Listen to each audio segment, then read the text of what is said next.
Hello students. इस video में हम बात करने वाले हैं रिस्पिरेशन इन ह्यूमंस के बारे में।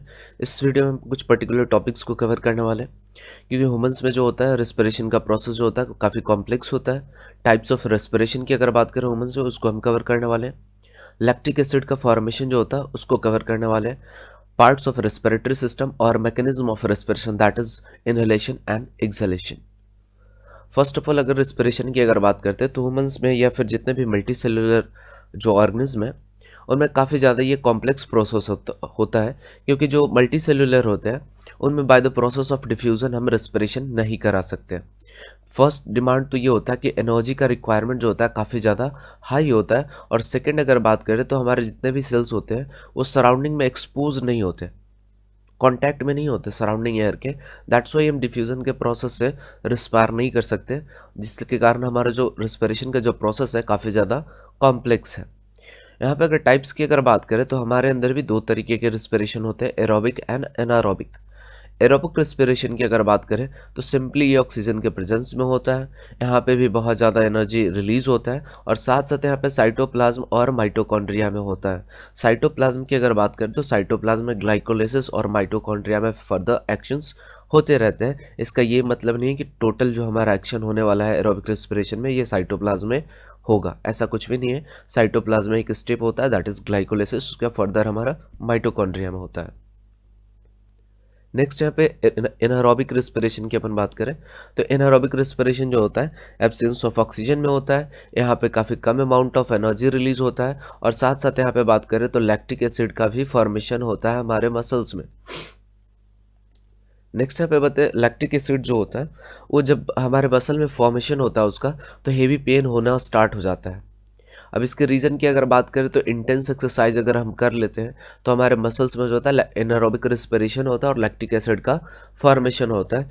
तो इससे रिलीफ के लिए या तो हम हॉट वाटर बाथ ले सकते हैं या फिर हॉट वाटर पैड का इस्तेमाल करते हैं, क्योंकि इन दोनों ही के कारण क्या होता है कि हमारे ब्लड का जो सर्कुलेशन होता है वो क्या हो जाता है, काफ़ी बढ़िया हो जाता है, जिसकी वजह से जो भी हमारा अफेक्टेड पार्ट है, दैट इज जहाँ पे लैक्टिक एसिड फॉर्म हो चुका है, उस पार्ट तक हमारा ऑक्सीजन पहुंच पाता है। और जब ऑक्सीजन हमारा पहुंचता है तो ऑक्सीजन क्या करता है, लैक्टिक एसिड के साथ रिएक्शन करके लैक्टिक एसिड को कार्बन डाइऑक्साइड और वाटर में डिकम्पोज कर देता है, जिसकी वजह से पेन से हम रिलीफ हो जाते हैं, रिलीफ पाते हैं।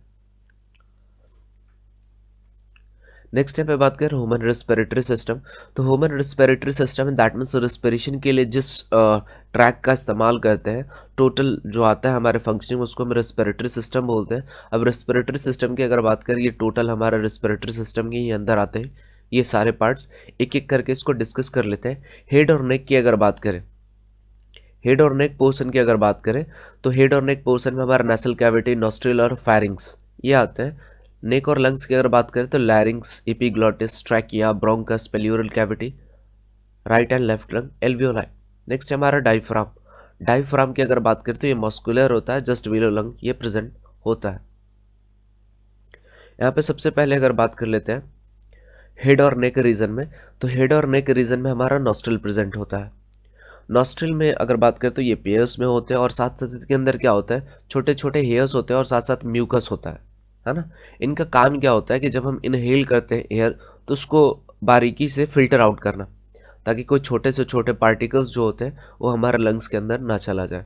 नेसल कैविटी की अगर बात करें तो ऑलमोस्ट सेम फंक्शन है, बस एक्स्ट्रा फंक्शन ये ऐड हो जाता है कि हमारे जो भी इनहेल्ड एयर है इसको थोड़ा सा वार्म बना देता है, ताकि ये आसानी से हमारे लंग्स में चला जाए। नेक्स्ट यहाँ पे बात करें फेरिंग्स की, तो ये कॉमन पैसेज होता है फूड और एयर का, जिसको हम थ्रोट भी बोलते हैं। नेक्स्ट यहाँ पे लैरिंग्स की अगर बात करें तो लैरिंग्स को हम वोकल कॉर्ड बोलते हैं।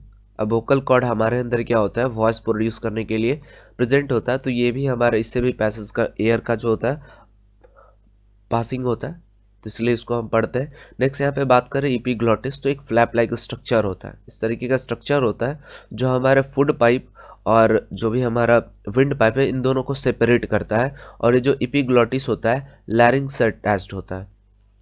नेक्स्ट यहाँ पे बात करते हैं ट्रैकिया। ट्रैकिया को ही हम क्या बोलते हैं, विंड पाइप बोलते हैं। और विंड पाइप में भी अगर बात करें तो छोटे छोटे हेयर्स होता है, सीलिया जिसको हम बोलते हैं, और साथ साथ म्यूकस होता है। इनका भी काम होता है कि जो बहुत छोटे एक्सट्रीमली स्मॉल जो पार्टिकल्स होते हैं जो हमारे नॉस्ट्रल से या नासल कैविटी से जो होता है पास हो जाते हैं, तो उनको ये ट्रैकिया क्या करता है, अट्रैक्ट मतलब अपने अंदर स्टिक करा लेता है, चिपका लेता है म्यूकस की वजह से और सीलिया की हेल्प से, जिसकी वजह से हमारा लंग प्रोटेक्टेड रहता है। नेक्स्ट अगर बात कर लेते हैं ब्रोंकस। ब्रोंकस की अगर बात करें तो यहाँ पे दो पार्ट में हमारा जो डिवाइड होता है ना, इसको हम ब्रोंकस बोलते हैं। नेक्स्ट यहाँ पे बात करें पेल्यूरल कैविटी, तो जो भी हमारा लंग्स होता है उसका आउटर मोस्ट जो लेयर होता है, आउटर मोस्ट लेयर यहाँ पे दिख पाएगा, यहाँ पे ये वाला जो आउटर मोस्ट लेयर है इसी को हम पेल्यूरल कैविटी बोलते हैं। अब ये पेल्यूरल कैविटी की अगर बात करें तो इसके अंदर जो होता है फ्लूइड भरा होता है, जिसको हम बोलते हैं पेल्यूरल फ्लूइड। अब इसका सिंपली काम होता है, एक तो होता है शॉक एब्जॉर्बर की तरह काम करना, और दूसरा जो होता है ये हमारे लंग्स को जो होता है चेस्ट कैविटी से सेपरेट करके रखता है। नेक्स्ट यहाँ पे अगर बात करें तो लेफ्ट एंड राइट लंग, और नेक्स्ट पॉइंट इज एल्वियोलाई, जहाँ पे एक्चुअली में हमारा गैसेस एक्सचेंज होता है। नेक्स्ट यहाँ पे बात करें डायफ्राम। डायफ्राम की जब हम बात करते हैं तो ये मस्कुलर पार्ट होता है जस्ट बिलो द लंग, और ये हमारे जो मैकेनिज्म होते हैं रेस्पिरेशन के उसमें काफ़ी ज़्यादा हेल्प करता है। नेक्स्ट यहाँ पे बात करें मैकेनिज्म में, तो दो तरीके के मैकेनिज्म के अंदर दो पार्ट्स आते हैं, इनहेलेशन एंड जिसको हम दूसरा नाम इंस्पिरेशन बोलते हैं, इंस्पायरेशन। नेक्स्ट यहाँ पे बात करें तो जब इनहेलेशन होता है तो ऑक्सीजन हमारे लंग्स के अंदर जाता है, तो यहाँ पे दो वर्ड काफ़ी इंपॉर्टेंट, एक वर्ड काफ़ी इंपॉर्टेंट होता है डिफ्यूज़न। डिफ्यूज़न की अगर बात करें तो इसमें गैसेज जो होते हैं लोअर कंसंट्रेशन है ना से हायर कंसंट्रेशन की तरफ जो है ना मूव करते हैं हमारे गैस। तो अगर इस तरीके सॉरी जो हमारा डिफ्यूज़न होता है उसमें हायर कंसंट्रेशन से हमारा गैस जो होता है लोअर कंसंट्रेशन की तरफ मूव करता है, और इसी प्रोसेस को हम बोलते हैं डिफ्यूज़न। और डिफ्यूज़न जब होता है तो अगर बात करें जब इनहेल कर रहे हैं, दैट मीन्स हमारा ऑक्सीजन या जो भी गैसेस है हमारे लंग्स के अंदर जा रहा है, इसका मतलब है कि हमारे लंग्स के अंदर का जो प्रेशर है ना, वो कम है। दैट मीन्स का कंसंट्रेशन की अगर बात करें एयर कंसंट्रेशन, तो हमारे लंग्स के अंदर काफ़ी कम होता है। तो डिफ्यूज़न को आप सिंपली याद रख सकते हो, जब गैस का मूवमेंट होता है from higher concentration to lower concentration और from higher pressure to lower pressure, तो इस प्रोसेस को हम बोलते हैं डिफ्यूज़न। तो इसी तरीके का प्रोसेस हमारे लंग्स में भी होता है। जब हम इनहेल कर रहे होते हैं तो हमारे लंग्स का प्रेशर जो होता है काफ़ी ज़्यादा घटा हुआ रहता है, रिड्यूस्ड रहता है, जिसकी वजह से हम सांस अंदर की तरफ खींच पाते हैं।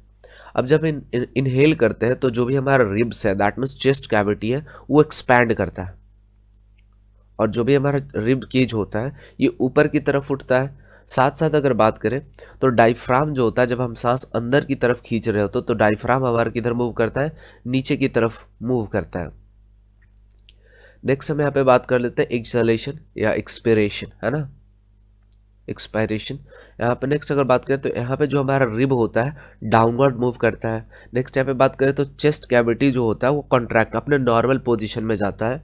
नेक्स्ट यहाँ पे अगर बात करते हैं जो भी हमारा डायफ्राम होता है नॉर्मल पोजीशन में जाता है, दैट इज अप जाएगा। ये पहले हमारा अगर इनहेलेशन में अगर बात करें तो जो भी हमारा डायफ्राम था वो नीचे जाता है, लेकिन यहाँ पे अगर बात करें एक्सहेलेशन में तो डायफ्राम हमारा ऊपर की तरफ मूव करता है। यहाँ पे अगर बात करें लंग्स के अंदर जो होता है ना, हमारा प्रेशर जो होता है हाई हो जाता है। जो भी गैसेस प्रेशर होता है हमारे लंग्स के अंदर वो हाई होने की वजह से by the process of diffusion जो भी गैसेस है वो हमारे नॉस्ट्रल से बाहर आने स्टार्ट हो जाते हैं। अब कुछ इस तरीके का फेनोमेना होता है। सबसे पहले अगर इनहेलेशन अगर हम करते हैं तो कार्बन जो भी हमारा ऑक्सीजन है वो pharynx, trachea, bronchus, bronchioles, alveoli, capillaries, blood और उसके बाद डिफरेंट बॉडी पार्ट्स में चला जाता है, ये थ्रू वर्किंग ऑफ हार्ट। लेकिन अब यहाँ पे कार्बन डाइऑक्साइड की अगर बात करें तो कार्बन डाइऑक्साइड जो होता है डिफरेंट पार्ट से कलेक्ट हो करके धीरे धीरे यही सेम प्रोसेस को फॉलो करता है, but in reverse direction. Next यहाँ पे बात कर लेते हैं कंपोजिशन की। इनहेलेशन और एक्सहेलेशन में क्या कंपोजिशन होता है, तो अगर ऑक्सीजन की अगर हम बात करते हैं इनहेल्ड एयर में तो अप्रॉक्सीमेटली 21% होता है, लेकिन अगर एक्सहेल्ड एयर की अगर बात करें तो उसमें 16% हमारा ऑक्सीजन होता है, या 16.5% जो होता है हमारा ऑक्सीजन होता है। ये रफ डेटा है। कार्बन डाइऑक्साइड की अगर बात करें तो जो भी इनहेल्ड एयर होता है उसमें इतना हमारा 0.03 टू 0.04% के आसपास होता है हमारा कार्बन डाइऑक्साइड। ये बढ़ के हो जाता है 4 to 4.5% तक, ये हमारा एक्सहेल्ड एयर में हो जाता है।